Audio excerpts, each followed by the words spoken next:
Hello dears, ഇന്ന് നമ്മൾ beads വെച്ചിട്ട് ചെയ്യാൻ പറ്റുന്ന സിമ്പിളായിട്ടുള്ള ഒരു നെക്ക് ഡിസൈനാണ് നോക്കുന്നത്. അതിനായിട്ട് പാറ്റേൺ ആദ്യം നമ്മുടെ ഫാബ്രിക്കിലോട്ട് വരച്ചെടുത്തിട്ടുണ്ട്. സെറി ത്രെഡ് സിംഗിൾ സ്റ്റാൻഡ് എടുത്തിട്ട് ചെയിൻ സ്റ്റിച്ചാണ് നമ്മൾ ആദ്യം ചെയ്ത് കൊടുക്കുന്നത്. നീഡിൽ നമ്പർ 10 യൂസ് ചെയ്തിട്ടാണ് കംപ്ലീറ്റ് വർക്ക് നമ്മൾ ചെയ്തെടുക്കുന്നത്. പാറ്റേൺ മാർക്ക് ചെയ്തെടുക്കണമെങ്കിൽ കംപ്ലീറ്റ് ആയിട്ട് ചെയിൻ സ്റ്റിച്ച് ചെയ്തെടുക്കണം. ബിഗിനേഴ്സിന് പോലും ഈസി ആയിട്ട് ചെയ്തെടുക്കാൻ പറ്റുന്ന ഒരു നെക്ക് ഡിസൈനാണിത്. ബ്ലൗസിന്റെ, കുർത്തിയുടെ, സൽവാറിന്റെ ഒക്കെ നെക്കിലായിട്ട് നമുക്കിത് ചെയ്തെടുക്കാവുന്നതാണ്. ഓൾറെഡി സ്റ്റിച്ച് ചെയ്ത മെറ്റീരിയൽ നമുക്ക് ഈ വർക്ക് ചെയ്തെടുക്കാം. ഇതുപോലുള്ള ഡിസൈനിങ് വീഡിയോസ് ഇഷ്ടപ്പെട്ട കൂട്ടുകാരാണെങ്കിൽ സപ്പോർട്ട് ചെയ്ത് കൂടണേ. ബേസിക് ആയിട്ട് നമുക്ക് ചെയ്തെടുക്കാൻ പറ്റുന്ന സ്റ്റിച്ചാണ് ചെയിൻ സ്റ്റിച്ച് എന്ന് പറയുന്നത്. എങ്ങനെയാ ചെയ്യണേന്നുള്ളത് നമുക്കൊന്ന് കണ്ടു നോക്കാം. താഴേന്ന് നീഡിൽ കുത്തിയെടുക്കുക, അതിനുശേഷം റൗണ്ടിലൊന്ന് ത്രെഡ് വെച്ച് കൊടുക്കുക, വീണ്ടും താഴോട്ട് കുത്തി കൊടുക്കുന്നു. ഇതിങ്ങനെ റിപ്പീറ്റ് ചെയ്ത് പോവാണ്. ഈ ഒരു ഡ്രോപ്പിന്റെ ഷേപ്പിലുള്ള പോർഷനാണ് നമ്മൾ ആദ്യം ചെയ്തെടുക്കുന്നത്. അതിനുശേഷം നെക്കിന്റെ റൗണ്ട് പോർഷനും ചെയ്തെടുക്കുന്നുണ്ട്.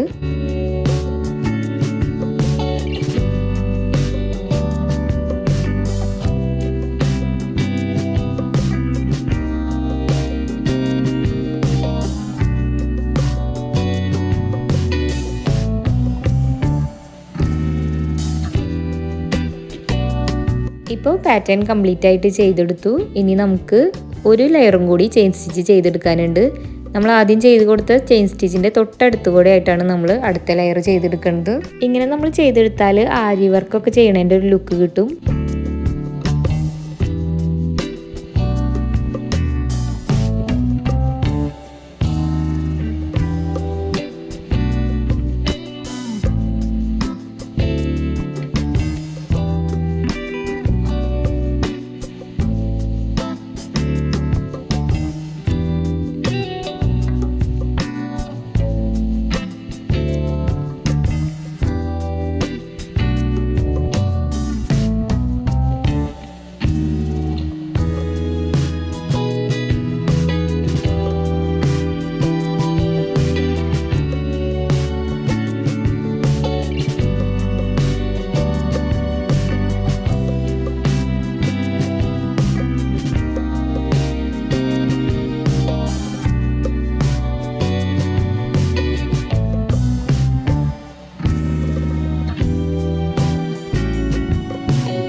ഇനി നമുക്ക് ബീഡ് വർക്കാണ് വരുന്നത്. അതിനായിട്ട് 2 ഡിഫറെൻറ്റ് സൈസിലുള്ള ബീഡ്സ് എടുത്തിട്ടുണ്ട്.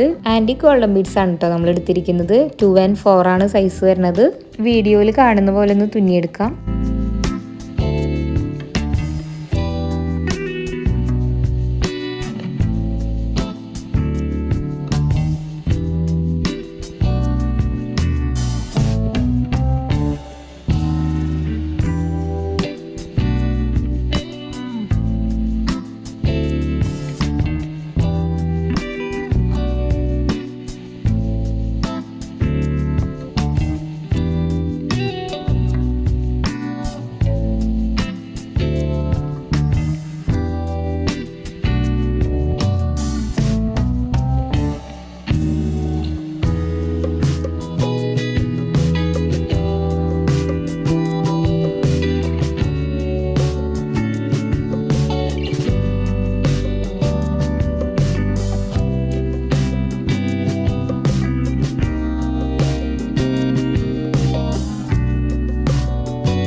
കംപ്ലീറ്റ് ആയതിനു ശേഷം ലുക്ക് കണ്ടിട്ട് നിങ്ങളുടെ അഭിപ്രായങ്ങളൊക്കെ കമൻറ്റുകളായിട്ട് അറിയിക്കണേ.